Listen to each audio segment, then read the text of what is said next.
সবাই ভালো আছো তো নাকি?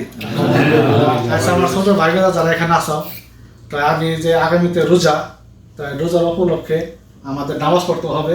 আমরা যেহেতু মুসলমান, অবশ্যই আমাদের নামাজ পড়তে হবে। যারা যারা আমরা এখানে মুসলমান আছি, অবশ্যই আমরা নামাজ পড়তে না, তাই না? তা আমরা নামাজ পড়ার জন্য আমাদের কম্পাউন্ডের উপরে ছাদে আমরা একটু ব্যবস্থা করতেছি। তো যেহেতু আমাদের এখানে আমাদের মসজিদটা একটু তোলা দূরে, আর যেহেতু এই কম্পাউন্ড ছেড়ে কেউ মসজিদে যেতে যাবে নামাজের জন্য, তাই না ভাই? তো সেই কারণে আমরা এখানে যে উদ্যোগ নিয়েছি এখানে নামাজ পড়ার জন্য, তারাবি নামাজ পড়ার জন্য। তো তোমরা কি সবাই রাজি তো তারাবি? আলহামদুলিল্লাহ, আমি অনেক খুশি হইলাম যে তোমরা এখানে নামাজ পড়বা, তারাবি নামাজ পড়বা, আর সবাই রোজা থাকো, তাই না? কথা দিচ্ছ তো ভাইয়া?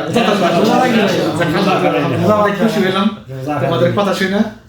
আর সবাই তোমরা ভালো থাকবে, ঠিক মতো কাজ করবা, ইনশাআল্লাহ রোজা রাখবে, নামাজ পড়বা, 5 ওয়াক্ত নামাজ পড়ার চিন্তা ভাবনা করে চেষ্টা করবে, তাই না?